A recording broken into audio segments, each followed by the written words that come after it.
Latest updates के लिए हमारे चैनल हलचल इंडिया को लाइक, शेयर एंड सब्सक्राइब कीजिए एंड यस, बेल आइकन को प्रेस करना मत भूलिए। नमस्कार, स्वागत है आपका हलचल इंडिया में। मैं हूं आपके साथ ज्योति सागर।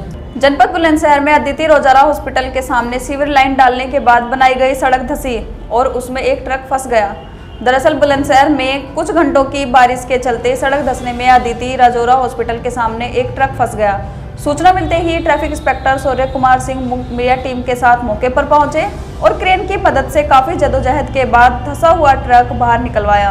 पिछले कुछ वर्षों से बुलंदशहर नगर में सीवर लाइन का कार्य चल रहा है। खबरों का सिलसिला यूं ही जारी रहेगा। देखते रहिए हलचल इंडिया।